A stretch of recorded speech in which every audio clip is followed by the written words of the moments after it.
बिहार में 40 लोकसभा सीटों पर हुए चुनाव के नतीजों ने न सिर्फ बीजेपी और जेडीयू को बिहार में आने वाले वक्त के लिए सबक सिखाया, बल्कि आरजेडी की राहें भी आने वाले वक्त के लिए आसान कर दी। लोकसभा के चुनाव में बिहार की जनता ने अपने मत का इस्तेमाल किया। दिलचस्प ये रही कि बिहार में 9 सीटों पर महागठबंधन जीती, 1 सीट निर्दलीय पप्पू यादव जीते और 30 सीटों पर बिहार में एनडीए गठबंधन की जीत हुई। एनडीए में शामिल घटक दलों की बात करें तो बिहार में 12 सीटें जेडीयू ने जीती, 16 सीटों पर जेडीयू ने चुनाव लड़ी थी, 12 सीटें बीजेपी ने जीती, 17 सीटों पर बीजेपी ने चुनाव लड़ी, 5 सीटें एलजेपीआर ने जीती और 5 सीटों पर ही चुनाव एलजेपीआर ने लड़ा। 5 की 5 सीटों पर जीत चिराग ने हासिल की। 1 सीट हिंदुस्तानी अवाम मोर्चा के जीतन राम मांझी जीते। लेकिन दिलचस्प ये रहा कि आरएलएम चीफ उपेंद्र कुशवाहा बिहार के चुनावी अखाड़े में ना सिर्फ हारे, बल्कि कुशवाहा को बुरी तरीके से हार मिली। तो काराकाट की बात करने जा रहे हैं हम, जहां से उपेंद्र कुशवाहा ने चुनाव लड़ी। कुशवाहा हारे या फिर कुशवाहा को हराया गया? कुशवाहा के खिलाफ कौन सा मॉडल अपनाया गया? 2020 के चुनाव में नीतीश के खिलाफ तो चिराग मॉडल बीजेपी ने अपनाया, लेकिन कुशवाहा के खिलाफ क्या पवन सिंह को मैदान में बीजेपी ने उतारा या फिर तेजस्वी ने पवन की गोटी सेट की, महागठबंधन को काराकाट से जिता दिया? विस्तार से चर्चा करेंगे खबर विशेष में। मेरा नाम है प्रकाश सिंह और आप मुझे इस वक्त टुडे बिहार न्यूज के डिजिटल प्लेटफॉर्म पर लाइव देख रहे हैं। बिहार में 40 लोकसभा सीट, 40 लोकसभा सीट के चौंकाने वाले नतीजे। वोट परसेंटेज की बात करें, भले ही 30 सीटें एनडीए ने जीती, 10 सीटें महागठबंधन जिसमें इंडिपेंडेंट उम्मीदवार पप्पू यादव भी शामिल है जीती। मसला यह है कि बिहार में इस बार वोट शेयर की अगर बात की जाए तो बड़ा मुकाबला, कांटों का टक्कर नजर आया।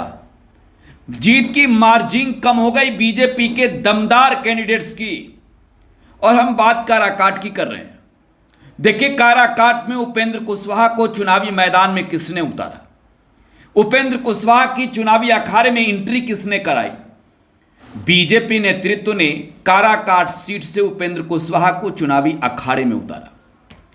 काराकाट के चुनावी रण में महागठबंधन में शामिल घटक दल सीपीआई-एमएल के उम्मीदवार के तौर पर राजाराम सिंह कुशवाहा उतरे।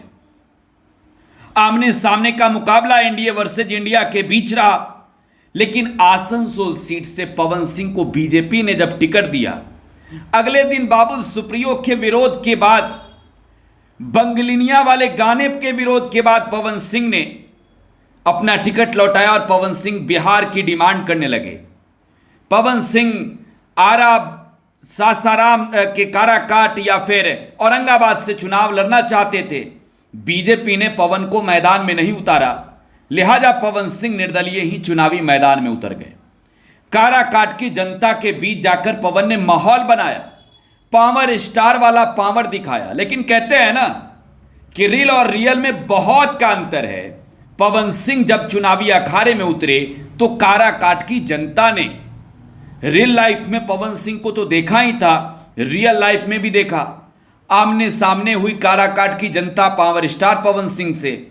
लेकिन मजे की बात यह रही कि पवन सिंह के चुनावी अखाड़े में उतरने के बाद यहां मुकाबला त्रिकोणीय हुआ।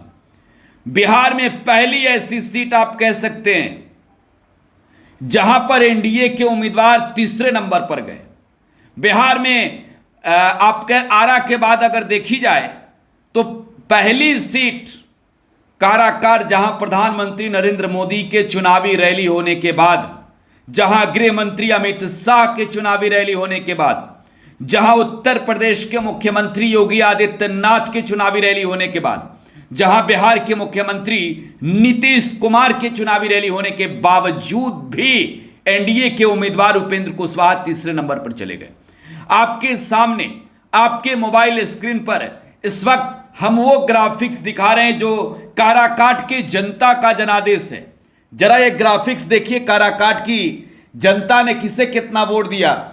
काराकाट में सीपीआई-एमएल के उम्मीदवार के तौर पर मैदान में उतरे राजा राम सिंह कुशवाहा ने जीत हासिल की 1,58,58 वोटों से। इन्हें कुल वोट मिला 3,80,581। दूसरे नंबर पर निर्दलीय उम्मीदवार पवन सिंह रहे। पवन सिंह को कुल वोट मिले 2,74,723। तीसरे नंबर पर मैदान में उतरे एनडीए के उम्मीदवार उपेंद्र कुशवाहा रहे। उपेंद्र कुशवाहा को वोट मिला 2,53,876। 1,26,705 वोटों से यहां उपेंद्र कुशवाहा की हार हुई। 1,05,858 वोटों से पवन सिंह की हार हुई। खैर, ये तो काराकाट की जनता का जनादेश है, लेकिन सवाल ये कि बीजेपी नेतृत्व ने क्या पवन सिंह को हराने की कोशिश की। देखिए, जातीय तौर पर एक समीकरण को अगर देखी जाए तो काराकाट में बिल्कुल फिट बैठा। उपेंद्र कुशवाहा को उनके स्वजातीय लोगों ने काराकाट में नकार दिया। तेजस्वी यादव का फैक्टर यहां पर सबसे ज्यादा काम आया। जो लालू, तेजस्वी, राहुल और अखिलेश का समीकरण है एमवाई समीकरण, मुस्लिम और यादव का जो समीकरण है, उसकी आबादी वहां पर काफी अधिक है और मुस्लिम यादव पूरी तरीके से सेट होते नजर आए महागठबंधन के उम्मीदवार के पक्ष में। दूसरी ओर कोयरी कुशवाहा जाति के दो उम्मीदवार थे। यहां पर राजपूत जाति के जो वोटर्स हैं, राजपूतों की मूविंग जो है वो लास्ट टाइम जात के नाम पर पवन सिंह के तरफ हुई और इसका सीधा परिणाम जो है वो आरा में दिखा भी और अगली रिपोर्ट में आपको विस्तार से बताएंगे भी।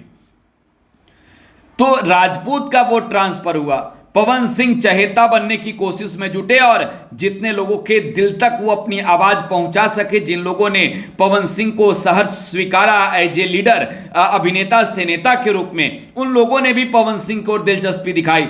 सबसे बड़े हार की वजह यह रही कि यहां पर आरएलएम के उम्मीदवार उपेंद्र कुशवाहा की हार हो गई। उनके कुशवाहा जाति के लोगों ने उनको वोट नहीं किया।